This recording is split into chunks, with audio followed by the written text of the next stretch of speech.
আজকে আমি জামালপুর জেলার একটা ঐতিহ্যবাহী খাবার রান্না করব, যেটাকে আমরা মিল্লি বলে থাকি। এটা আমাদের কুড়িগ্রাম জেলায়ও বেশ প্রচলিত। প্রথমেই তো আমি 1 কেজি গরুর মাংস ভালোভাবে কেটে ধুয়ে পরিষ্কার করে পানি ঝরিয়ে নিয়েছি। এরপর এখানে সব ধরনের বাটা মশলা, গুঁড়া মশলা দিয়ে ভালোভাবে ম্যারিনেশন করে নিব। মাংসটায় যে কোনো জিনিস ম্যারিনেশন ভালো হলে তার টেস্ট আমার মনে হয় অনেক বেশি ভালো হয়। ম্যারিনেশন করার পর এটা আমি বেশ কিছুটা সময় ঢাকা দিয়ে রেখে দিব, যাতে এটা ভালোভাবে ম্যারিনেশন হয়।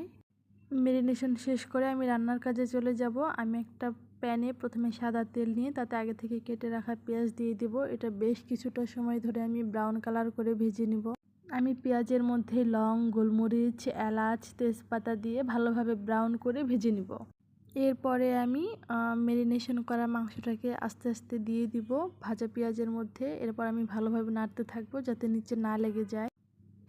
এরপর আমি ভালোভাবে কষিয়ে নিব, কারণ ম্যারিনেশন করার দ্বিতীয় ধাপ কিন্তু ভালোভাবে কষানো। মাংস যত ভালোভাবে কষানো হবে এর টেস্ট তত বেশি ভালো হবে। যদিও আমার ভিডিও ক্লিপগুলো নেওয়া খুব একটা ভালো হচ্ছে না, কারণ আমি এক হাত দিয়ে ফোন ধরে আছি, আরেক হাত দিয়ে রান্না করতেছি। এই তো অলমোস্ট কষানো হয়ে গেছে, আর কালারটাও মাশাআল্লাহ অনেক বেশি লোভনীয় হয়েছে। আমি আগে থেকে গরম করে রাখা পানি পরিমাণ মতো দিয়ে দিব।